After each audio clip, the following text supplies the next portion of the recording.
You've heard the joke. Some lady sued McDonald's because her coffee was too hot. Late-night hosts, headlines, maybe even your uncle at Thanksgiving, they all cracked up about this so-called frivolous lawsuit. But stick with me, because what you think you know, it's not even half the story. Here's what most people say happened. Stella Liebeck was 79, she spilled coffee in her lap, sued McDonald's, and walked away with millions just for being clumsy. It's become a punchline, the poster child for ridiculous lawsuits. But let's dig into what actually happened, because the truth is a whole lot messier, and way more important. Stella wasn't driving recklessly. She was sitting in a parked car trying to add cream and sugar to her coffee.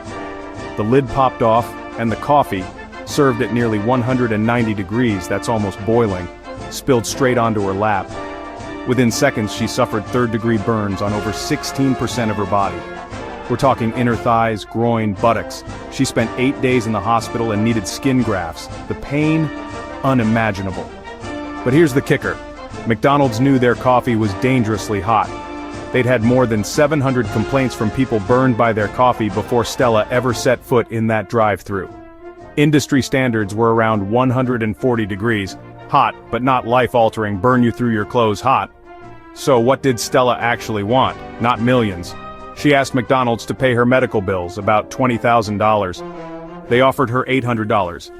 The case went to trial, and the jury, after seeing the evidence, awarded her $2.7 million in punitive damages. Which sounds huge, but it was just 2 days' worth of McDonald's coffee sales at the time. The judge later slashed that to about $480,000. This wasn't about greed, it was about holding a giant corporation responsible for ignoring real danger. But here's where the story really gets twisted. Corporate PR teams spun this case. They needed it to look like America was drowning in greedy, ridiculous lawsuits. They turned Stella into a punchline, because that's a lot easier than actually facing up to their own negligence. Headlines mocked her, politicians used her for talking points, and the real facts got buried under jokes and misrepresentations. Now why does this still matter? Because every time we let a corporation rewrite the story, real people pay the price. Stella's case changed how companies handle safety, but it also shows how fast the truth can disappear, replaced by a lie that's easier to laugh at. So next time you hear someone say, "She sued over hot coffee," maybe ask them if they know what really happened. Justice isn't always obvious. Sometimes you have to look beneath the headlines.